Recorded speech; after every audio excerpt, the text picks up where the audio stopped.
My best friend's crush asked me to prom right in front of her. I wish I was kidding, but the silence that fell over the cafeteria was loud enough to shatter glass. Bella was sitting across from me, applying her third coat of lip gloss, convinced that Liam was walking over to our table to finally confess his undying love for her. She had spent the last 6 months curating her Instagram feed specifically for him, loud whispering about how they were basically soulmates because they both wore Converse. He is totally looking at me, Bella hissed, kicking my shin under the table. Ophelia, stop slouching. You are ruining the aesthetic. I straightened my back instinctively. That was our dynamic. Bella was the main character, and I was the quirky, slightly invisible sidekick who held her purse while she took photos. Liam stopped at the edge of our table. He looked nervous. He was holding a singular red Gatorade, which was weird, but also kind of endearing.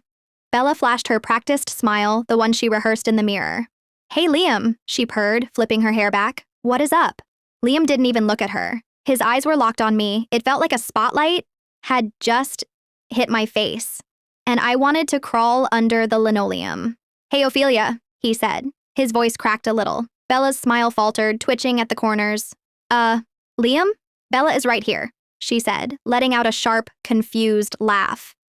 I think you have got the wrong name.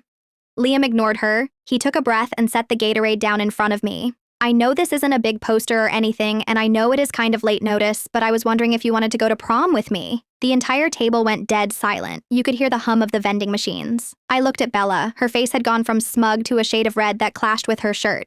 She looked like she had just swallowed a lemon whole. Is this a joke? Bella demanded, her voice rising an octave. Liam, seriously. Stop messing around. It is mean to get her hopes up. Liam finally looked at her, and his expression was dead serious. I am not messing around, Bella. I am asking Ophelia. He looked back at me, waiting. My heart was hammering against my ribs. I knew if I said yes, I was starting a war. But looking at Liam's hopeful face, and then at Bella's furious one, something in me snapped. Yes, I said, my voice surprisingly steady. I would love to. Part 2. The word yes seemed to physically echo in the cafeteria, bouncing off the plastic trays and the low ceilings like a gunshot. For a second, I thought Bella might actually flip the table. Her hands were gripping the edge of the laminate so hard her knuckles had turned a terrifying shade of white. But Bella, ever the performer, didn't scream. Not yet.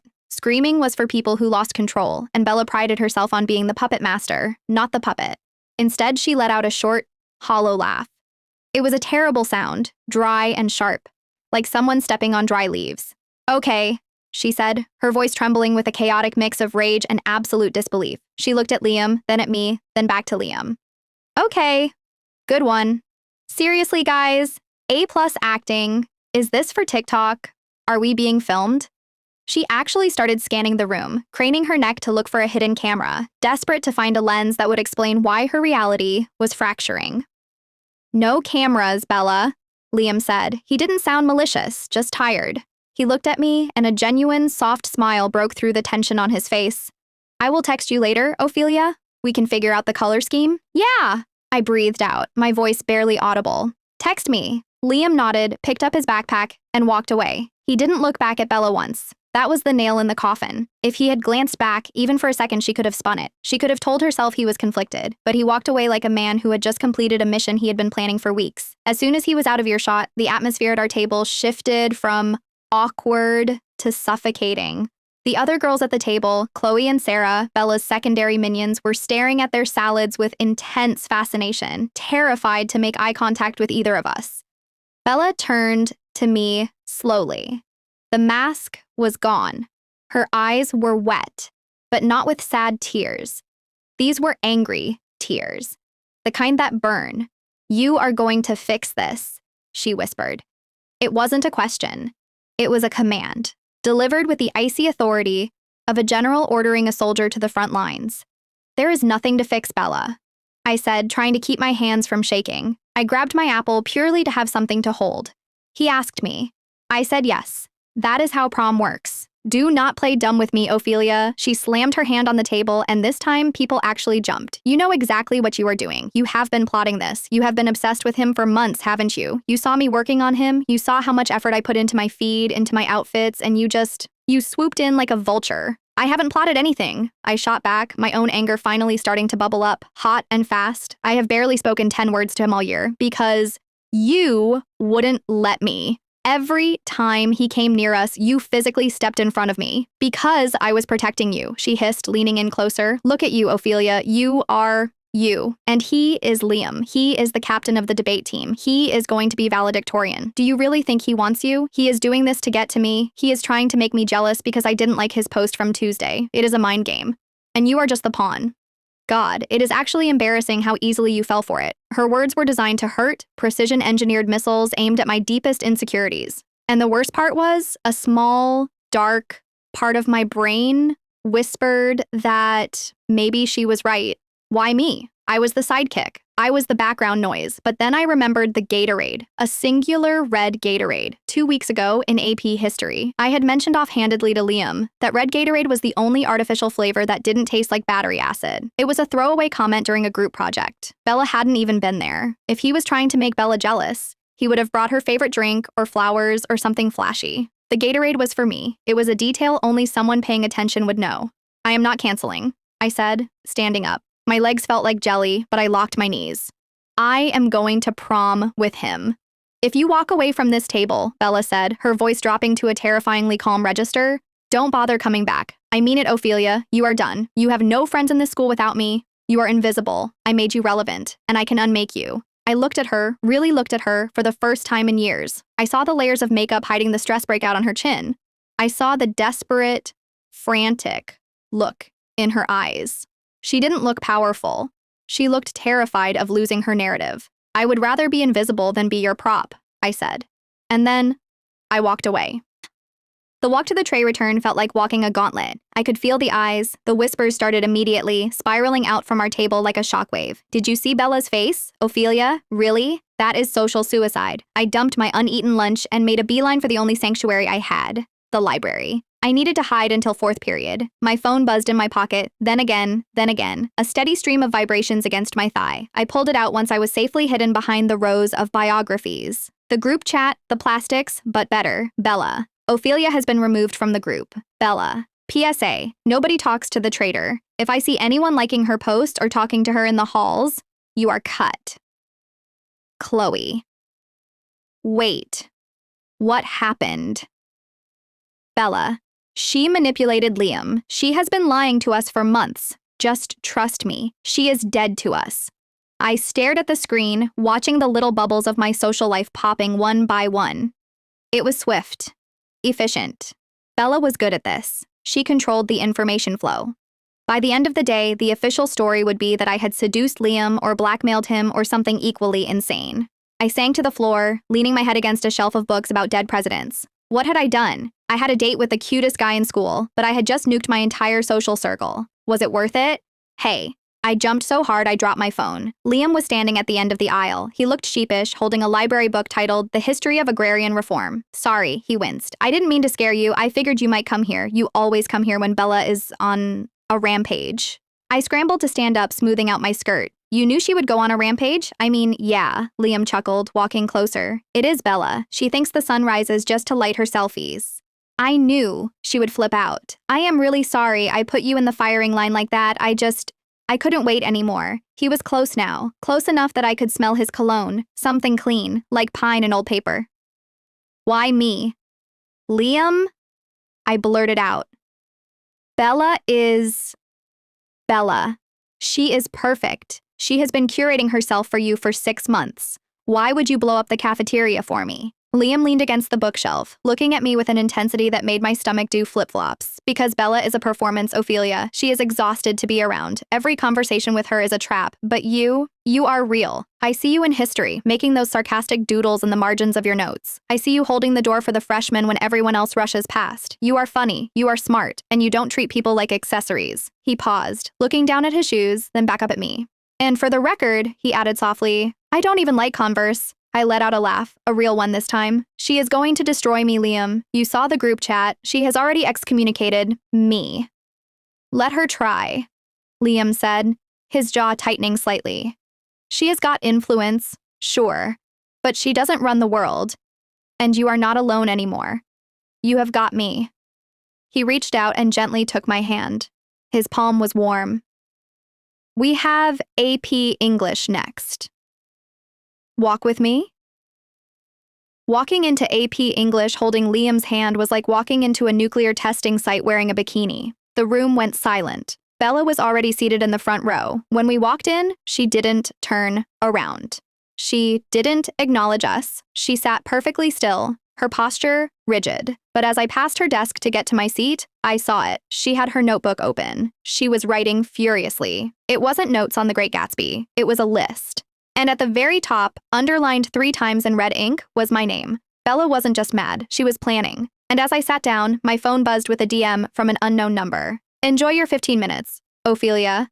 I know about last summer, and if you don't break up with him by tomorrow morning, everyone else will know too. My blood ran cold. Last summer. The cabin.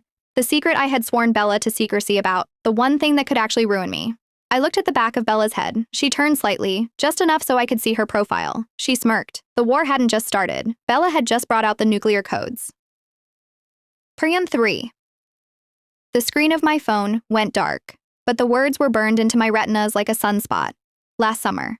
The cabin. My hand started to shake, a fine tremor that rattled the heavy AP English textbook on my desk. Bella knew. Of course she knew. Bella knew everything because Bella collected secrets the way other people collected sea glass. She hoarded them, polished them until they were sharp, and kept them in a glass jar on a high shelf, waiting for the exact moment they would catch the light and cut the deepest. Ophelia, Mr. Henderson's voice sounded like it was coming from underwater. I snapped my head up. The entire class was looking at me. 25 pairs of eyes, some bored, some curious, and one pair, Bella's, glittering with predatory amusement. I asked for your interpretation of the green light, Mr. Henderson said, tapping a piece of chalk against the blackboard. Symbolism? Anyone? My throat felt like it was stuffed with cotton. It represents the unattainable dream. Bella's voice cut through the air, smooth and confident. She didn't even raise her hand. She just spoke, reclaiming the room's oxygen. Gatsby is reaching for something that is already in the past. He thinks he can repeat history, fix what is broken, but he can't. The light is just a mockery of what he lost. It is pathetic. Really. She turned in her seat slowly, deliberately, until she was looking right at me.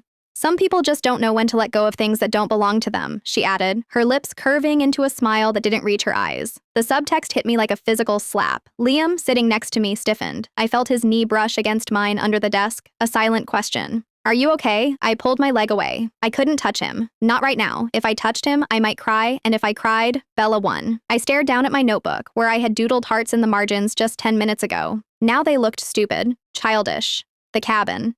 It was the 4th of July, Bella's family lake house, the party of the summer. I had been overwhelmed, anxious, and feeling more like a piece of furniture than a person. I had retreated to the boathouse to hide. I thought I was alone. I had a full-blown meltdown, crying, talking to myself, venting every bitter, jealous, angry thought I had about Bella and her perfect life. I had said things I couldn't take back. I had called her a narcissist, a plastic doll, a vampire who fed on my insecurity. I didn't know someone was recording. I didn't know Bella had found the footage. If that video got out, me, sobbing, looking unhinged, trashing the most popular girl in school while she was hosting me at her luxury cabin, I wouldn't just be a social pariah. I would be a joke, a meme. Crazy Ophelia, the jealous best friend. It would validate every lie Bella was currently spinning about me being obsessed with her. The bell rang, jolting me out of the memory. I was up and shoving my books into my bag before the echo died away. Ophelia, wait, Liam said, reaching for my arm. I flinched away. I can't. I have to go to the bathroom. I will walk you, he offered, his brow furrowed. You looked really pale in there. Did Bella say something to you? No, I lied, unable to meet his eyes. I just don't feel well. Please, Liam. Just give me a second. I saw the hurt flash across his face, quick and sharp, before he masked it with concern. Okay, I will wait by the lockers. Sure, I breathed, and then I bolted. I didn't go to the lockers. I ran to the second-floor girls' bathroom, the one near the science labs that smelled permanently of formaldehyde and cheap vanilla body spray. It was empty. I locked myself in the handicap stall, sat on the toilet lid, and put my head between my knees, trying to force air into my lungs. Break up with him by tomorrow morning. It was a simple transaction. My happiness for my reputation. My potential future with the guy of my dreams for my social survival. The bathroom door creaked open. The click of heels on the tile followed. Click, click, click. I held my breath. I know you are in here, Ophelia. Bella. Of course. She didn't shout. She used her concerned friend voice. The one she used when she was explaining to teachers why I hadn't done my part of a group project she had actually forgotten to assign me. I saw you run out of class, she continued, stopping right in front of my stall door. You look Stressed? Babe, is the guilt getting to you?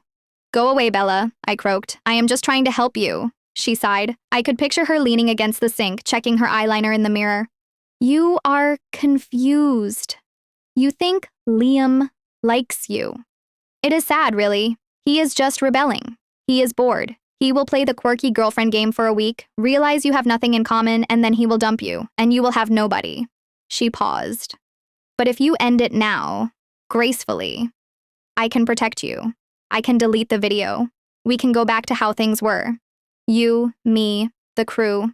Safety. Safety. That is what our friendship had always been. A bunker. I was safe from bullying because I was with Bella, but the cost of rent was my identity. And if I don't, I asked through the metal door, then I post it, Bella said simply. I send it to the group chat first, then maybe TikTok. POV. Your jealous best friend has a mental breakdown because she wishes she was you. It will go viral, Ophelia. You know the algorithm loves a train wreck. My stomach churned. She would do it. She absolutely would.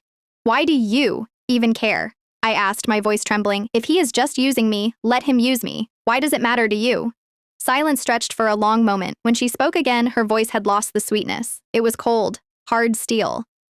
Because he is mine, Ophelia. Even if I don't want him right now, he is mine. You don't get to have the things I discard. That is not how the hierarchy works. Click, click, click. The door opened and closed. She was gone. I stayed in the stall until the late bell rang. I missed fourth period. I missed lunch. I sat there until my legs fell asleep, replaying the ultimatum in my head. Tomorrow morning. When school ended, I tried to sneak out the back exit near the gym to avoid Liam. I couldn't face him. I couldn't look at his hopeful, honest face and tell him I was done. And I couldn't look at him and not tell him because the guilt was already eating me alive. But he was there, leaning against his beat-up Honda Civic, scrolling on his phone. He looked up as I pushed the doors open, and his face lit up. There you are, he said, pushing off the car. I was worried. You ghosted fourth period. I was in the nurse's office. I lied again. The lies were coming easier now, coating my tongue like oil. Migraine. Do you want to ride home? He asked. Or do you want to go get ice cream? Or sit in silence? I am good at silence. I looked at him. Really, looked at him. The way his hair fell over his forehead, the slight scuff on his sneakers, the way he looked at me like I was a person, not a prop. He was the best thing that had happened to me in high school. And because of that, he was dangerous. Ride home, I said quietly. Please. The car ride was excruciating. Liam tried to keep it light, talking about a podcast he was listening to, but I stared out the window, watching the suburbs roll by. Every telephone pole felt like a countdown timer. When he pulled into my driveway, he didn't unlock the doors immediately. He turned off the ignition and turned to me. Ophelia, he said, his voice serious. Talk to me. Is this about Bella? I gripped the door handle. I can't talk about it. Did she threaten you? Liam asked. His voice hardened. Because if she did, it doesn't matter. I snapped, the pressure finally cracking my resolve. It doesn't matter what she said, Liam. It is complicated. You don't understand how she works. She destroys things. That is what she does. So let her try. Liam said, reaching across the console to take my hand. I tried to pull away, but he held on. Let her destroy whatever she wants. But don't let her destroy this. Don't let her decide for you. You don't get it, I whispered, tears finally spilling over. She has dirt. Bad dirt. If I don't break up with you by tomorrow, she is going to ruin my life. Liam stared at me. He didn't look scared. He didn't look ready to bolt. He looked angry, not at me, for me. What does she have? He asked. A video, I admitted, the shame burning my cheeks. From the cabin last summer. Me, losing it. Saying terrible things. Looking crazy. If people see it, I am dead.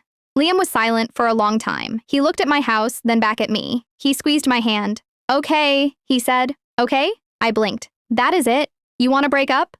No, Liam said firmly. I am saying, okay, I understand why you are scared.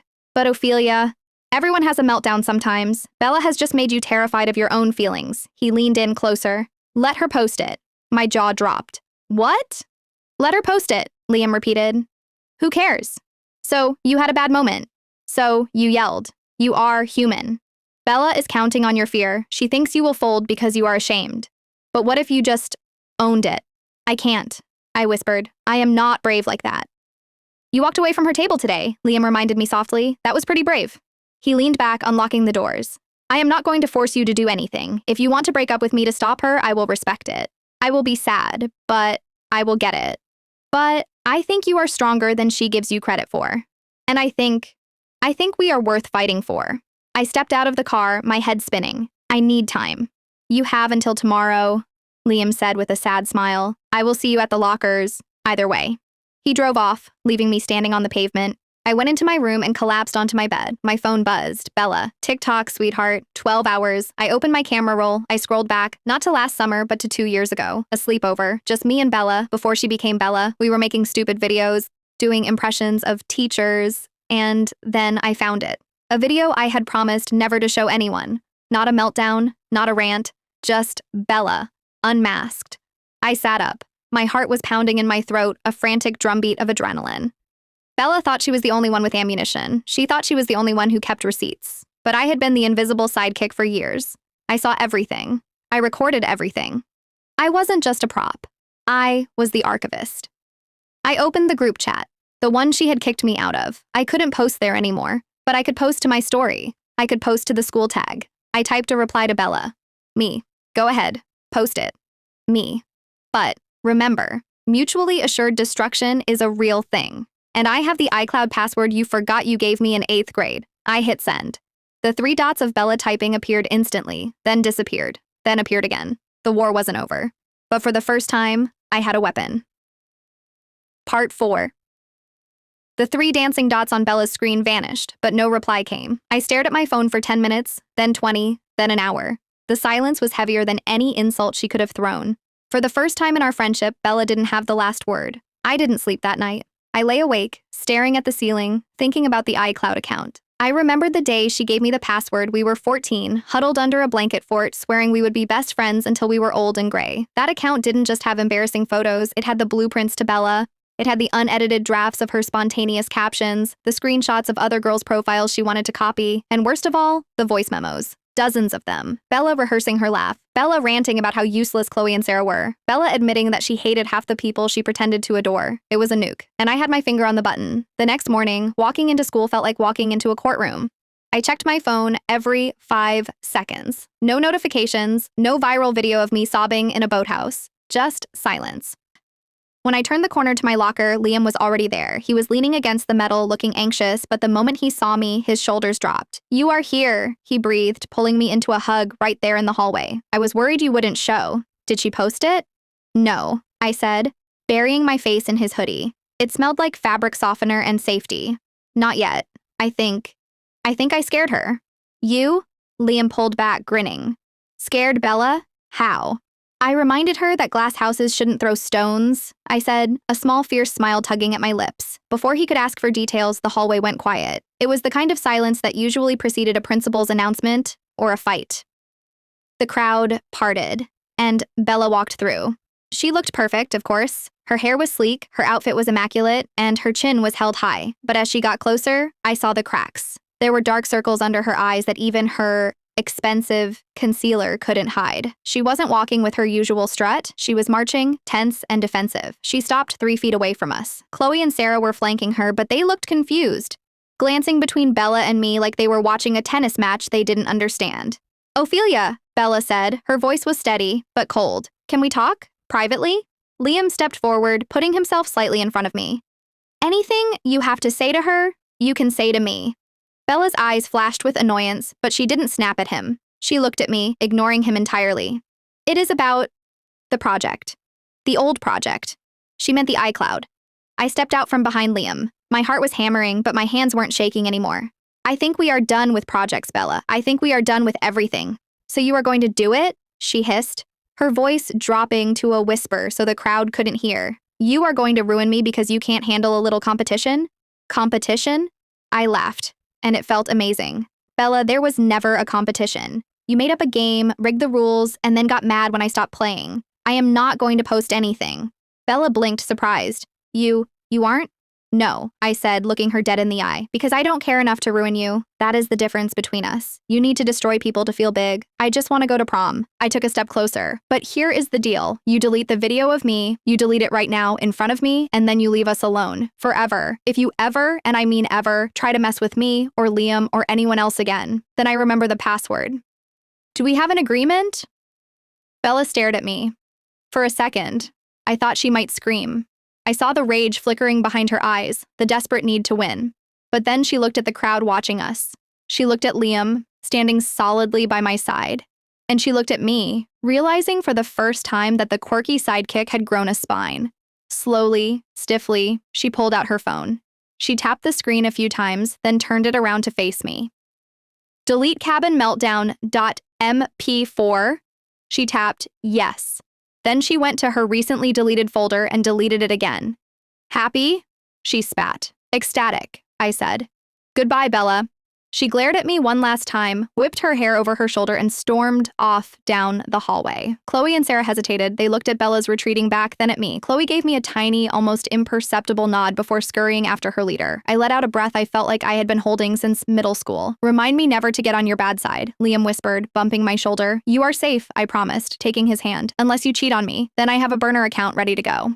Duly noted, he laughed. Prom night was a blur of neon lights and terrible DJ remixes. I didn't wear a dress that matched Bella's aesthetic. I wore a deep emerald green gown that I found at a vintage shop, something Bella would have called too bold and attention-seeking. It was perfect. Walking into the gym with Liam felt surreal. People looked, sure, there were whispers, but the sky didn't fall. The world didn't end. In fact, a few people I barely knew came up to tell me I looked amazing. We found a spot near the punch bowl, classic, and just watched the chaos. Bella was there, of course. She was holding court in the center of the dance floor. Surrounded by a new group of freshmen, she was already molding into minions. She looked happy in that performative, Instagram-ready way. Every smile was directed at a camera lens, not a person. Do you miss it? Liam asked, following my gaze, being in the circle. I watched Bella direct her friends on how to pose for a boomerang. I miss who I thought she was, I admitted, but I don't miss the job. It is exhausting being a supporting character in someone else's movie. Well, Liam said, bowing dramatically and offering me his hand.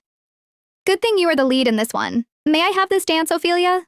You may, I grinned. We stepped onto the floor as the DJ slowed the tempo down. It wasn't a movie moment. I stepped on his foot almost immediately, and we both laughed so hard we almost tripped. It was messy and awkward and real. As I rested my head on Liam's shoulder, swaying to some generic ballad, I caught Bella's eye across the room. She paused mid-selfie. For a split second, the mask dropped again. She looked lonely, surrounded by people, but completely alone. She looked away first. I closed my eyes and stopped thinking about her. I thought about the boy holding me. I thought about the fact that I'd survived the social apocalypse and come out the other side with my integrity intact. Hey, Liam whispered into my hair. I am really glad you said yes. Me too, I said, even if it did start a war. Eh? Liam shrugged, spinning me around. Peace is overrated anyway. The song ended, the lights flared up, and for the first time in my life, I wasn't worried about the angle or the lighting or what Bella would say. I was just Ophelia, and that was finally enough. Part 5. A week after prom, the war had settled into a Cold War. Bella didn't talk to me. I didn't talk to her. We existed in parallel universes that occasionally intersected in the hallway or the cafeteria, but we were like two magnets repelling each other. The silence was eerie. Bella was quiet. Too quiet. It is weird, right? I asked Liam as we sat on the bleachers during lunch. He was picking the pepperoni off his pizza, a crime against humanity, in my opinion. But I let it slide because he looked cute doing it. What is weird? He asked, popping a slice of pepperoni into his mouth. Bella, I said, nodding toward where she was holding court at her usual table. She hasn't posted a cryptic quote in 3 days. No subtweets, no passive-aggressive TikToks about fake friends. It is like she is plotting. Or maybe, Liam suggested, she realized she lost and moved on. I snorted. You don't know Bella? She doesn't move on. She reloads. My phone buzzed. A notification from Instagram. Bella babe just posted a photo. I froze. My thumb hovered over the notification. Liam leaned in, his shoulder warm against mine. Open it. I tapped the screen. It was a photo of Bella, but not just Bella. It was a selfie taken in a mirror, and standing behind her, looking slightly dazed but definitely smiling, was my brother. My stomach dropped to my knees. The caption read, "New study buddy. Can't wait to ace bio with this one. Hashtag smart guys are cute. Hashtag new chapter." No, I whispered. No, no, no. My brother Sam was a sophomore. He was sweet, slightly nerdy, and completely oblivious to the shark-infested waters of high school social dynamics. He had had a crush on Bella since he was 12. He had posters of bands he didn't listen to, just because she mentioned them once. "That is Sam," I choked out, showing Liam the screen. "That is my little brother." Liam's eyes widened. Oh, that is strategic." "She is dating my brother to get to me," I said, standing up so fast I almost tripped over my backpack. "She knows he is my weak spot. If she hurts him—" "Wait, Ophelia." Liam grabbed my hand. "Don't go over there. That is exactly what she wants. She wants a scene. She wants you to look crazy and possessive." "I don't care what I look like," I snapped, pulling my hand away. "She is using him. He is 15. Liam, he doesn't stand a chance against her." I marched across the cafeteria. I could feel the eyes on me. People sensed the shift in the air. The low hum of conversation died down as I approached Bella's table. She saw me coming. She didn't look surprised. She looked delighted. She set her fork down and gave me a dazzling, innocent smile. "Ophelia! Hi!" she chirped. "I was just telling Chloe how funny Sam is. Did you know he does a hilarious impression of Mr. Henderson?" "Stay away from my brother," I said, my voice low and shaking with fury. "Excuse me?" Bella blinked, feigning confusion. "Ophelia, don't be weird. Sam and I are just studying. He offered to help me with my biology project. Is there a law against that?" "You don't need help with biology," I hissed. "You have a 4.0 GPA. You are doing this to mess with me." "Wow," Bella sighed, looking around the table at her friends. "Obsessed much? Not everything is about you, Ophelia. Maybe I just like hanging out with nice people, unlike some people I used to know." Chloe and Sarah giggled, nervously. "Sam is off limits," I said, leaning over the table. "I mean it, Bella. If you use him to get back at me, I swear to God." "You swear what?" Bella cut me off, her voice suddenly losing its sweetness. She leaned forward, matching my intensity. "What are you going to do? Tell on me? To who?" "Your mom loves me. She thinks I am a good influence. Remember?" It was true. My mom adored Bella. She thought Bella was polite, ambitious, and charming. She had no idea about the mean girl persona. "Leave him alone," I repeated, feeling powerless. "Or what?" Bella whispered, eyes glittering. "You will tell Sam. Go ahead. Tell him his dream girl is actually a monster. See who he believes, the sister who treats him like a baby, or the girl who just asked him to the movies." I recoiled as if she had slapped me. "You asked him out?" "Friday night," Bella smirked. "He seemed enthusiastic." I turned and ran. I couldn't breathe. I burst out of the cafeteria and didn't stop until I reached the parking lot. I leaned against my car, gasping for air. Liam found me 5 minutes later. He didn't say anything. He just pulled me into a hug and let me shake. "She is going to break his heart," I sobbed into his chest. "She is going to chew him up and spit him out just to hurt me." "We won't let her," Liam said firmly. "We will talk to Sam. We will explain it." But I knew Sam. He was stubborn. And when it came to Bella, he was blind.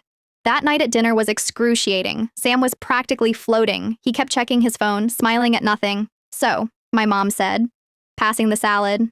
"Sam, you seem happy. Something good happened at school?" "Yeah." Sam grinned, pushing his glasses up his nose. "I have a date on Friday." My dad choked on his water. "A date? My boy? Who is the lucky lady?" "Bella," Sam said, puffing out his chest. "Bella Rodriguez." My mom clasped her hands together. "Oh, wonderful. Bella is such a lovely girl. Ophelia, isn't that nice? Your best friend and your brother." I stabbed a cherry tomato with my fork. "We aren't best friends anymore, Mom." The table went silent. "What?" my mom asked, frowning. "Since when?" "Since she started being a manipulative—" "Ophelia," my dad warned. "Language. She is using him." I exploded. "Mom, Dad, you don't understand. Bella hates me right now. She is only dating Sam to get back at me because I am dating Liam. It is a game to her." Sam slammed his fork down. "Shut up, Ophelia." "Sam, listen to me," I pleaded, turning to him. "She doesn't like you. She is literally doing this to torture me. Please, don't go out with her." "You are just jealous," Sam shouted, his face turning red. "You always think you know everything. Maybe she actually likes me. Did you ever think about that? Maybe I am not just Ophelia's little brother to everyone. Sam, I am trying to protect you. I don't need your protection," he yelled, standing up. "You are just mad, because for once, she is paying attention to me instead of you. You are selfish." He stormed away from the table. A second later, his bedroom door slammed upstairs. My mom looked at me with disappointment. "Ophelia, that was really uncalled for. You shouldn't try to ruin your brother's happiness just because you and Bella had a spat." "It is not a spat, Mom," I cried, feeling tears prick my eyes. "She is evil." "Go to your room," my dad said quietly. "We will talk about this when everyone has calmed down." I ran upstairs, threw myself on my bed, and screamed into my pillow. Bella had won. She had turned my own family against me in under 4 hours. My phone buzzed. Liam. How did it go? Me. Disaster. He hates me. My parents think I am a jealous witch. Bella 1, Ophelia 0. Liam. Don't give up. We have until Friday. We just need proof. Proof. I sat up. Proof. Bella was smart. She wouldn't text Sam anything mean. She would play the perfect girlfriend role, but Bella had a flaw. She couldn't help but brag. She needed an audience. If she wasn't bragging to me, who was she bragging to? Chloe and Sarah. They were her sounding boards, her ego boosters. If Bella was running a scam on my brother, she would be laughing about it with them. I needed to get into their group chat, but I was blocked. I thought about the iCloud password. It was nuclear, yes. But this was my brother. This was war. I logged into my laptop. I went to the iCloud login page. I typed in Bella's email. I typed in the password, Starbucks Lover 123. She hadn't changed it since 2019. Classic Bella lazy security. It worked. I was in. I navigated to her iMessages. My heart was pounding so hard I thought it might burst out of my chest. If she got a login notification on her phone, I was dead. But Bella usually ignored those new login emails. I scrolled down. To Chloe and Sarah, the Plastics 2.0, Bella. OMG, you guys, he is so tragic. He literally brought me a rock today because I said I liked geology in 4th grade. A rock. Chloe. LMAO. No way. Bella. Yes, way. I had to pretend to love it. I deserve an Oscar. Sarah. How long do you have to keep this up? Bella. Just until Friday.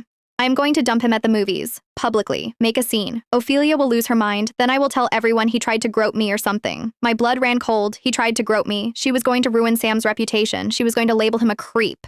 In this town, that kind of rumor followed you forever. I took a screenshot, I sent it to my phone, I logged out, I walked down the hall to Sam's room. It was quiet. I knocked softly. Go away, he mumbled. I opened the door. He was lying on his bed, staring at the ceiling, holding the rock, the stupid rock he gave her. Sam, I said gently, I am not here to fight. I don't want to hear it, he said, turning away. I know, I said, sitting on the edge of his bed. I know you really like her, and I know you think I am just being a jerk, but I found something, and you need to see it. I held out my phone. He didn't move for a long time. Then slowly, he sat up. He took the phone. I watched his face as he read the messages. I saw the confusion, then the disbelief, then the heartbreak. His face crumbled. He dropped the phone on the duvet and put his head in his hands. She said I was tragic, he whispered. She is going to say I groped her? She is a monster, Sam, I said, putting my arm around his shoulders. I am so sorry. He started to cry, silent, shaking sobs. I held him while he cried for the girl he thought existed. When he finally pulled away, his eyes were red, but they were hard. He looked older. I am not going to let her do that, he said, his voice raspy. We can cancel the date, I suggested. Block her number. Forget she exists. Sam picked up the rock. He turned it over in his hands. Then he looked at me. No, he said. I am not canceling. Sam, you can't go, I said. She is planning to humiliate you. I know, Sam said. A dark look crossed his face. A look I had never seen on my sweet little brother before. But she thinks I am tragic. She thinks I am a prop. I want to show her I am not. He looked at me. Will you help me? Help you do what? I asked. Sam took a deep breath. Help me dump her first. I smiled. A slow, dangerous smile. Oh, little brother, I thought you would never ask. We spent the next 2 days planning. Liam was brought in as a consultant, the male perspective. We scripted everything. We anticipated every move. Friday night arrived. Sam put on his best shirt. He combed his hair. He looked handsome. He looked ready. You got this, I told him as he headed out the door. Remember the plan. Operation Heartbreak. Sam nodded grimly. I waited by the phone. Liam came over and we sat on my bed staring at the clock. 8 p.m. The movie was starting. 8:30 p.m., 8:45 p.m. My phone rang. It was Sam. It is done, he said. His voice sounded shaky but triumphant. What happened? I asked, putting him on speaker so Liam could hear. We were in the lobby, Sam said. She started making a scene about how I didn't buy her popcorn. She was getting loud, looking around for people to watch. Just like the text said. And I stood up. Sam said. I said loudly, Bella, I am sorry, but I can't do this anymore. You are just too obsessed with my sister. It is weird. I can't date someone who uses me to stalk their ex-best friend. It is creepy. Liam gasped. No way. The whole lobby went quiet. Sam continued, sounding amazed at himself. She turned purple. She tried to say something, but I just said, I think we should see other people, preferably people who aren't in love with Ophelia. And then I walked out. I screamed, Sam, you legend! She was sputtering. Sam laughed, sounding a little hysterical. She literally didn't know what to say. Everyone was staring at her like she was a stalker. Come home, I said, grinning so hard my face hurt. We are ordering pizza, and we are throwing that rock through a window, or just in the trash. Trash is fine, Sam said. See you in 10. I hung up and looked at Liam. He did it. He really did. Liam shook his head. Remind me never to cross your family. Good policy, I said, leaning back against the pillows. The war wasn't over. Bella would be back. She would be angrier, meaner, and more desperate. But for tonight, the scoreboard read, Team Ophelia and Sam, 2. Bella, 0. And that was a pretty good place to start the weekend. Part 6. If Friday night was a victory lap, Monday morning was a car crash. I walked into school with my head held high, flanked by Liam on one side and a surprisingly confident Sam on the other. We had rehearsed our narrative. Sam realized they weren't compatible. He ended it respectfully, and Bella was just salty. Simple, clean. But as soon as we crossed the threshold of the main building, the atmosphere felt wrong. It wasn't the usual Monday morning sluggishness. It was a sharp, prickly silence that followed us like a spotlight. People weren't just looking. They were staring. And they weren't smiling. Why are they looking at me like I kicked a puppy? Sam whispered, adjusting his backpack straps nervously. The confidence from Friday night was evaporating with every step. Ignore them, I said, though a knot of dread was tightening in my stomach. They are just shocked someone actually dumped Bella. It is like hearing the queen got fired. We reached our lockers. Usually, this was the loudest part of the hallway. Today, it was a funeral parlor, and at the center of the wake was Bella. She wasn't wearing her usual bright, aggressive colors. She was wearing an oversized gray hoodie, something I had never seen her wear in my life, and she looked small, fragile. She was leaning against her locker, clutching a water bottle with both hands, while Chloe and Sarah rubbed her back and whispered soothingly. A circle of sympathetic onlookers had formed around them, casting dark, judgmental glances our way. Oh no, Liam muttered. She is pulling a safe space. I marched over. Bella. The circle parted instantly. Bella looked up. Her eyes were rimmed with red, expertly applied, no doubt, and she flinched. Physically flinched, like I was going to hit her. Ophelia, she whispered, her voice trembling just enough to be audible to the cheap seats. Please, I don't want a scene. Just leave me alone. Cut the act, Bella, I said, my voice echoing in the quiet hall. We know what happened Friday. Sam dumped you. Get over it. He dumped me? Bella let out a shaky, incredulous laugh. She looked at Chloe, then back at me. Is that what he told you? Oh my God. Ophelia, I know you protect him, but that is not what happened. She straightened up, wiping a non-existent tear. I tried to break up with him, Ophelia. I tried to tell him gently that I just wasn't interested. And he wouldn't let me leave. The hallway gasped. My blood ran cold. That is a lie, Sam shouted, stepping forward. His face was pale. I walked away. I told you to stop stalking my sister. See? Bella shrank back against the locker, pointing a shaking finger at him. He is yelling. He gets so aggressive when he doesn't get his way. He followed me to the lobby. He grabbed my arm. He kept saying I owed him a chance because I was friends with you. It was really scary. I never touched you. Sam's voice cracked. He looked around the circle of faces, desperate for someone to believe him. Ask the usher. Ask anyone. The usher saw you screaming at a crying girl, Chloe interjected, stepping in front of Bella like a bodyguard. You are a creep, Sam. Stay away from her. And you, Bella added, looking at me with eyes that were cold and dead behind the fake tears, you put him up to it. You wanted to punish me, so you sent your brother to intimidate me. It is sick, Ophelia. I stared at her. I was paralyzed. I had expected her to be mean. I had expected her to be catty. I hadn't expected her to accuse my 15-year-old brother of harassment. Come on, Liam said, his voice hard. He grabbed Sam's shoulder and steered him away. We are leaving. Now. But she is lying, Sam cried, tears of frustration welling up. I know, Liam said. But arguing here just makes you look guilty. Move. We retreated. It was a rout. We walked to the library in silence, the weight of the accusation pressing down on us. When we got to the back corner, our new headquarters, Sam collapsed into a chair and put his head on the table. My life is over, he muffled into his arms. I am the creepy guy. I am the guy who harasses girls. I will never get a date again. We will fix this, I said, pacing the length of the aisle. We have to fix this. How? Liam asked, leaning against a bookshelf. It is, he said, she said. And she is Bella. She has the tears. She has the minions. She has the narrative. We have the text messages, I said, pulling out my phone. The screenshot, where she said she was going to dump him. Show me, Liam said. I pulled up the photo. Just until Friday, I'm going to dump him at the movies. Publicly. It proves she planned it, I said. It proves she planned to break up with him, Liam corrected gently. It doesn't prove he didn't freak out when she did it. In fact, she could twist this. She could say, see? I told my friends I was scared to do it, and look what happened. I groaned and slammed my phone onto the table. She thought of everything. She weaponized the breakup before it even happened. Sam lifted his head. He looked wrecked. Why does she hate us so much? What did we ever do to her?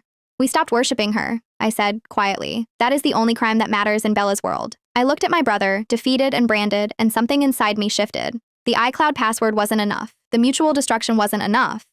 Bella didn't care about consequences because she thought she could act her way out of them. She needed to be exposed, not just hurt. Exposed. We need a witness, I said. There were no witnesses in the lobby besides random people, Sam said miserably. Not to the breakup, I said. To Bella. We need someone who can prove this is a pattern. Someone else she did this to. Liam frowned. Who? Bella has been running this school since freshman year. Everyone who crosses her either transfers or becomes invisible. Exactly, I said. Transfers. I closed my eyes, digging through the archives of my memory. Freshman year. There was a girl, Jessica Huang. Jessica had been Bella's bestie before me. They were inseparable for 3 months. Then, overnight, Jessica was gone. Bella told everyone Jessica had spread a rumor about Bella's family and that Jessica was a pathological liar. Jessica transferred to St. Mary's a week later. I had believed Bella. I had been so flattered that Bella chose me to replace her that I didn't question it. Jessica Huang, I said. Liam blinked. The girl who went to St. Mary's? Didn't she try to steal Bella's boyfriend or something? That is the Bella version, I said.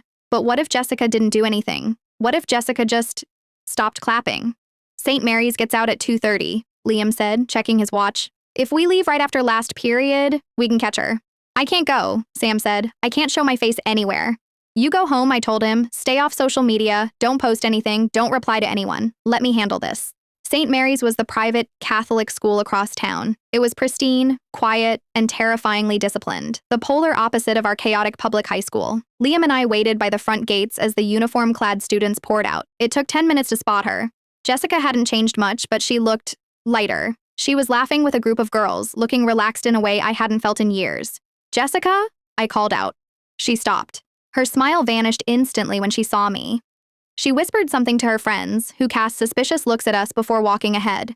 Jessica stayed back, clutching her bag tight. Ophelia, she said. Her voice was guarded. What do you want? Is Bella in the car? Is she filming this? No, Bella, I said, raising my hands in surrender. Just me and Liam. I know who Liam is, Jessica said coolly. Bella's trophy boyfriend. Or I guess your trophy now. I heard there was a mix-up. She is trying to destroy my brother, I said. I didn't have time for small talk. She dated him for a week as a joke. He dumped her, and now she is telling everyone he harassed her. She is ruining his life, Jessica. Jessica's expression softened, just a fraction. A flicker of recognition crossed her face. Let me guess. She is wearing the gray hoodie? The I am a survivor look? My jaw dropped. Yes, exactly. Jessica let out a bitter laugh. She wore that when she did it to me, and to Michael, in 8th grade.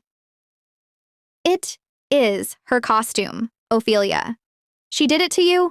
Liam asked. She told everyone I was a liar, Jessica said, looking at the ground. But the truth was, I caught her cheating on a test. I told her she should confess. She told me if I said a word, she would make sure I had no friends left. I didn't believe her. By Monday, she had photoshopped a DM conversation where I supposedly called the principal a bad word. I was in the office for 3 hours. My parents pulled me out the next day. She photoshopped it? I asked. She is good at it, Jessica nodded. She has a folder on her laptop. She calls it her insurance policy. She keeps dirt on everyone. Real dirt, fake dirt. It doesn't matter. We need you to tell people, I said. If you speak up, if you say she did the same thing to you. No. Jessica cut me off. No way. I am finally happy, Ophelia. I am free of her. I am not jumping back into the snake pit. Please, I begged. It is my little brother. He is 15. He is crying in his room right now because he thinks he is a monster. Jessica looked at me. She looked at Liam. She bit her lip. I can't go back to your school, she said. But I still have the laptop. What laptop? I asked. My old laptop, Jessica said, from freshman year. We used to share it when we hung out. I never wiped it. It might still have the shared folder synced. If she hasn't changed the permissions. She never changes anything, I said, remembering the Starbucks lover 1923 password. She is arrogant. If I give you the laptop, Jessica said, you leave me out of it. You don't mention my name. You just use what you find. Deal, I said immediately. Jessica reached into her bag and pulled out a sleek sticker-covered MacBook Air. I was going to trade it in this weekend.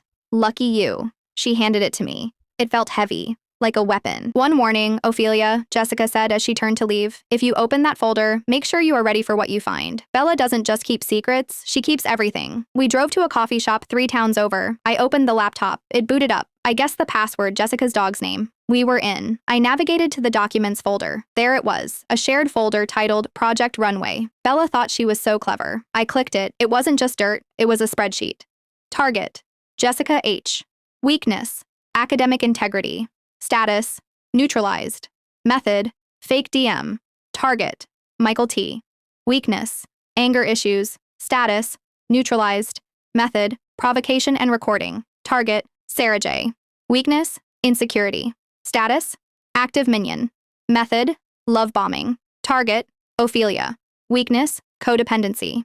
Status, active sidekick. Method, isolation. And at the very bottom, a new entry. Target, Sam. Weakness, innocence. Status, destroyed. Method, the victim card. Oh my God, Liam whispered. She gamified it. She literally made a spreadsheet of her friends. It is not a game, I said, scrolling down. There were links to folders for each person.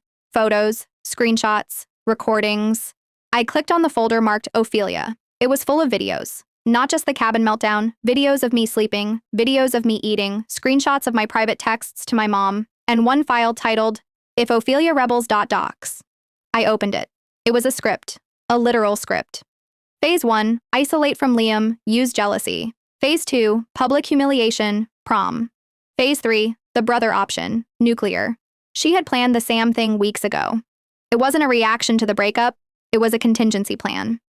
She is a sociopath, Liam said, his voice shaking. No, I said, closing the laptop. My fear was gone, replaced by a cold, hard clarity. She is a bully with a spreadsheet. I looked at Liam. Jessica said not to use her name, but she didn't say we couldn't use the data. What are you going to do? Liam asked. Tomorrow is the morning announcements, I said. They stream it live to every classroom. And guess who has the login for the AV club? Because Bella made me do her slides for 3 years. I patted the laptop. It is time for a presentation. Part 7. The AV room was a small, dusty closet tucked behind the auditorium stage. It smelled like overheated electronics and stale coffee. I had spent countless lunch breaks in here, editing Bella's campaign videos for student council, fixing her spontaneous vlogs, and generally being the unseen hands that kept her spotlight shining. Now I was about to use that same invisible labor to burn it all down. It was 8:15 a.m. on Tuesday. The morning announcement started at 8:20. Liam stood by the door, acting as a lookout. He was practically vibrating with nerves, his foot tapping a frantic rhythm against the floor. You are sure about this? He whispered for the 10th time. Once we do this, there is no going back. Bella will actually murder us. Like, legally. Let her try, I said, my fingers flying over the keyboard. I was logged into the broadcasting software. It was tragically easy. Bella had made me memorize the password, Go Eagles 2024. Because she couldn't be bothered to type it herself when she did her presidential updates. I had the laptop, Jessica's old MacBook, plugged into the main feed. The folder was open, Project Runway, the spreadsheet, the videos, the scripts. We have 5 minutes, I said, checking the clock. Where is she? She is in homeroom, Liam reported, peeking through the crack in the door, surrounded by sympathizers. Chloe is literally feeding her grapes. It is disgusting. Perfect, I muttered. Let her get comfortable. I dragged the files into the queue. I wasn't going to show the private, humiliating stuff, the videos of people crying or changing. That would make me just as bad as her. No. I was going to show the methodology, the spreadsheet, the calculated cruelty, the proof that her friendships were just data points in a game she was playing against herself. And most importantly, the file titled The Brother Option. Okay, I said, taking a deep breath. It is loaded. When the announcements start, I override the feed. It will play on every smartboard in the school, including the one right behind her head. Liam added grimly. Exactly. The bell rang. 8:20 a.m. The muffled sound of the school anthem played over the PA system. Then, the cheerful voice of the student anchor, a junior named Marcus, came on. Good morning, Eagles. Today is Tuesday and lunch is tacos. In sports news. I hovered my mouse over the Go Live button. My hand was shaking. This was nuclear. This was mutually assured destruction, but I was the only one pushing the button. Do it, Liam whispered. I clicked. The screen flickered. Marcus froze mid-sentence about the varsity soccer team. The feed cut to black for a split second. Then the spreadsheet appeared. It was massive, projected onto every screen in the building. Rows and columns of names. Jessica H. Michael T. Sarah J. Ophelia. Sam. A collective hush must have fallen over the school, because even from the AV room, the silence felt heavy. Then I hit play on the voiceover. It wasn't me speaking. It was Bella. I had found a voice memo in the folder, a recording she made for herself, practicing a speech she never gave. But I had edited it. I had spliced it with clips from her private rants. People are so easy to manipulate. Bella's voice purred through the speakers, clear as a bell. You just find their weakness, insecurity, jealousy, fear, and you press the button. It is not mean. It is just management. On the screen, the cursor moved down to Sam. The text, the brother option, nuclear, was highlighted in red. Then the text of her plan appeared. Step 1, date him. Step 2, make him fall for me. Step 3, public dumping. Step 4, accuse him of harassment if Ophelia retaliates. The audio clip played again. He is so tragic. I will say he grabbed me. Who are they going to believe? The creepy little brother or the crying girl? I cut the feed. The screen went black. For 10 seconds, there was absolute silence. Then the noise started. It began as a murmur, a low rumble of confusion and shock. Then it grew. Doors opened, people spilled into the hallways. I could hear shouting. We need to go, Liam said, grabbing my arm. Now! We slipped out the back door of the AV room and blended into the crowd flooding the main corridor. It was chaos. Students were holding up their phones, recording the blank screens, talking excitedly. Did you see that? That was Bella's voice. She planned it. The whole thing with Sam. She has a spreadsheet on us. Am I on it? We pushed through the throng toward homeroom 204, Bella's homeroom. The door was open. A crowd had gathered outside, peering in. Inside, it was a tableau of ruin. Bella was standing by her desk. Her face was a mask of pure, unadulterated horror. She was looking at the smartboard, which was now blank, but the image of the spreadsheet seemed burned into the air. Chloe and Sarah had backed away from her. They were looking at her like she was radioactive. It is fake, Bella shrieked, her voice cracking. It is a deep fake. AI! Someone hacked me. She looked around the room, desperate for an ally. Her eyes landed on Sam, who was standing in the doorway, looking pale but vindicated. Sam, she cried, rushing toward him. You know I wouldn't do that. You know me. This is Ophelia. She is jealous. Sam didn't flinch this time. He didn't look down. He looked her right in the eye. I do know you, Sam said quietly. I know you kept a rock I gave you just to laugh at it. He held up his phone. On the screen was the photo of the rock she had sent to the group chat. LMAAOO. No way. A rock. Bella froze. And I know you called me tragic, Sam continued, his voice gaining strength. But honestly, Bella, the only tragic thing here is you. You spent so much time planning how to destroy everyone else. You forgot to build anything real for yourself. He turned his back on her. I am done being your prop. Bella stood there, mouth open, grasping at air. She looked at Chloe. Chloe? Chloe looked at the spreadsheet still visible on a nearby laptop. Her name was there. Sarah J. Weakness, insecurity. Status, active minion. Minion? Chloe whispered. You called me a minion? It is a joke, Bella pleaded. It is just a file name. It doesn't mean anything. It means everything, Sarah said, stepping up beside Chloe. You told me you liked my poetry. But here, it says you used flattery to keep me loyal. You guys are my best friends, Bella screamed, tears streaming down her face. Real tears, this time. Ugly, panicked tears. No, Chloe said, her voice shaking. We were your staff. She turned and walked out.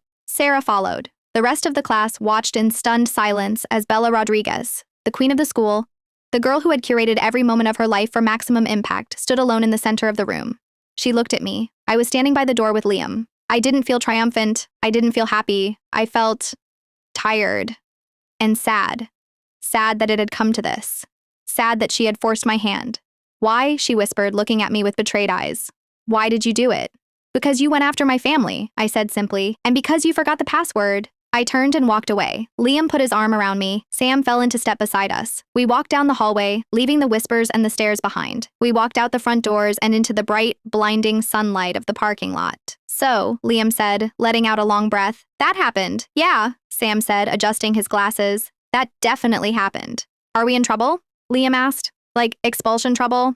Probably, I admitted. Hacking the school PA system is frowned upon. Worth it, Sam said instantly. Totally worth it, Liam agreed. We reached my car. I leaned against the hood, feeling the adrenaline crash. My hands were shaking again.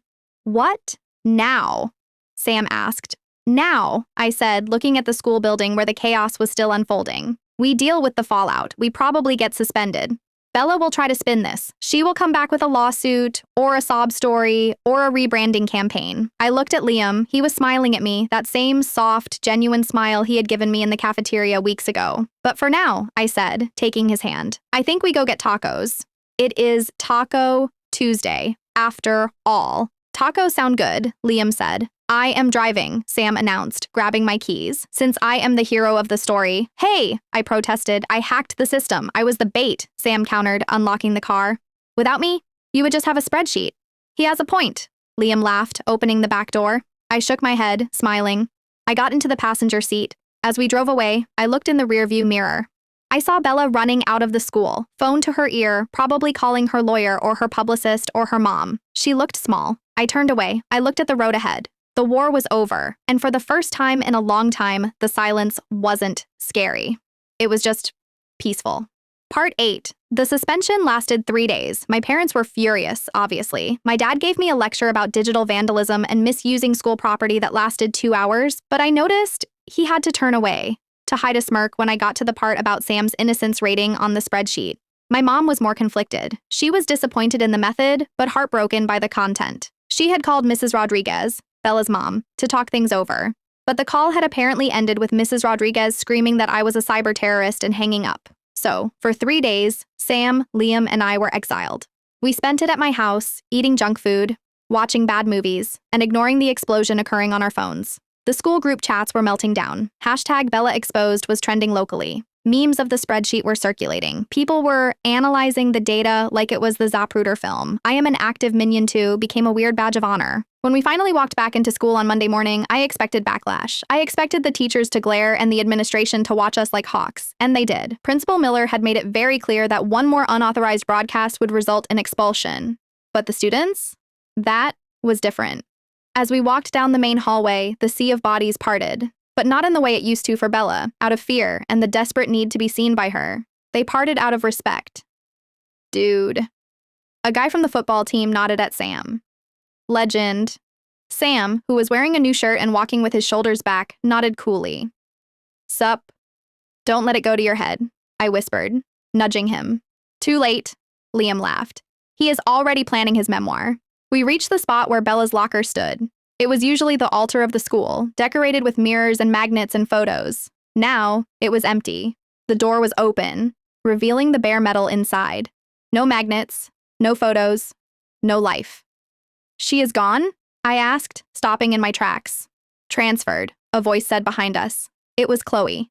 She looked different. She wasn't wearing the matching color palette Bella usually dictated for the group. She was wearing a vintage band tee and jeans. Her hair was in a messy bun. She looked normal. Her mom pulled her out on Wednesday, Chloe said, leaning against the lockers. They are moving to Connecticut. Apparently, the toxic environment here wasn't good for Bella's mental health. Connecticut? Liam raised an eyebrow. That is far. Not far enough, Sarah added, joining us. She was holding a notebook, her poetry notebook. The one Bella used to make fun of. She texted us before she left, said we were ungrateful traitors and that we would be nothing without her. I am sorry, I said, genuinely. I know you guys were close. We weren't close, Chloe corrected, looking at the empty locker. We were close to the idea of her. But looking at that spreadsheet, realizing she had a plan to neutralize me if I got too popular, that wakes you up pretty fast. She looked at me. Thanks, Ophelia. For the wake-up call? Anytime, I said. The bell rang, signaling the start of first period. The hallway began to clear. See you at lunch? Liam asked, squeezing my hand. Definitely, I smiled. As the day went on, the absence of Bella was palpable, but it wasn't a void. It was like a window had been opened in a stuffy room. The air was lighter. People were talking to people they usually ignored. Without the queen bee enforcing the hierarchy, the caste system was collapsing. The nerds were talking to the jocks. The theater kids were mixing with the skaters. It was messy, it was chaotic, and it was perfect. At lunch, we sat at our usual table. Me, Liam, Sam. But then Chloe and Sarah came over. Then Jessica Huang, who had apparently transferred back from St. Mary's the second she heard the news. I wasn't going to miss the victory lap she had told me in history. By 12:30, our table was full. It was a mismatch of refugees from Bella's regime and the rebels who had overthrown it. So, Sam said, holding court with a chicken nugget, I was thinking, since I am single now and my reputation is restored, don't, I warned him. I should run for student council. Sam finished, grinning, the No More Spreadsheets platform. It is a winner. I would vote for you, Jessica laughed, as long as you don't start wearing hoodies and crying by lockers. Too soon, Liam winced. But he was laughing too. I sat back and watched them. My brother, confident and happy. My boyfriend, looking at me like I hung the moon. My old friends, reclaiming their identities. It was everything I had wanted. But there was one loose end. After school, I drove to the one place I knew she would go before she left for good. The scenic overlook on the edge of town. It was where we used to go to take her golden hour photos. It was the only place in town with perfect lighting. Her car was there, a white convertible packed to the brim with boxes. Bella was sitting on the hood, staring out at the town below. She was wearing huge sunglasses and a scarf, looking like a celebrity in hiding. I parked and got out. I didn't slam the door. I just walked over and stood next to the car. She didn't look at me. You came to gloat? She asked. Her voice was flat. No emotion. No, I said. I came to say goodbye. Bella let out a short, bitter laugh. You won, Ophelia. You got the guy. You got the friends. You got the school. Are you happy? It wasn't about winning, I said. It was about stopping you. You were hurting people, Bella. You were hurting my brother. Everyone hurts people, Bella said, finally turning to look at me. She took off her sunglasses. Her eyes were dry. I just did it efficiently. I had a plan. Most people just stumble around breaking things by accident. I was an architect. You were a tyrant, I corrected gently. And you were lonely. You had a spreadsheet of friends because you didn't trust a single one of them to actually like you. Bella flinched. It was a tiny movement, but I saw it. I am going to Connecticut, she said, putting the glasses back on. Private school, uniforms, rich kids. It will be a challenge. You will probably run the place in a month, I said. 2 weeks, she corrected. I learned from my mistakes here. No digital footprints next time. No shared folders. I sighed. She hadn't changed. She wouldn't change. Bella was a shark. She had to keep moving, keep hunting, or she would die. Just try to be real once in a while, I said. It is not as scary as you think. Bella looked at me for a long moment. For a second, I thought I saw a glimpse of the girl I used to share slushies with in 7th grade. The girl who liked Harry Potter and was afraid of thunderstorms. Goodbye, Ophelia, she said softly. Goodbye, Bella. I walked back to my car. I didn't look back as I heard her engine start. I heard the gravel crunch as she peeled out, driving fast, heading for the highway, heading for a new stage, a new audience, a new performance. I drove home, slowly. The sun was setting, casting a warm, golden glow over the town. When I pulled into my driveway, Liam was sitting on my front porch steps. He had a bag of takeout and 2 milkshakes. I figured you might need a debrief, he said as I walked up the path. You figured right. I sat down next to him, leaning my head on his shoulder. Did you find her? He asked. Yeah. And she is gone, I said. She is Connecticut's problem now. Liam handed me a milkshake. Strawberry. My favorite. You know, he said, looking at the sunset. Prom is next weekend. The real one. Not the drama-filled pregame. Oh, God, I groaned. Do we have to go? Can't we just watch movies and eat pizza? We can do whatever we want, Liam said, kissing the top of my head. That is the beauty of it. No script, no plan. Just us. I looked at him. I looked at the house where my brother was probably writing his campaign speech. I looked at the phone in my pocket, which for the first time in years was silent. No drama, no threats. I like the sound of that, I said. I took a sip of the milkshake. It tasted like freedom. Just us, I repeated. And for the first time, I knew the story wasn't about the villain. It wasn't about the war. It was about the quiet, boring, wonderful chapters that came after. The ones we got to write ourselves.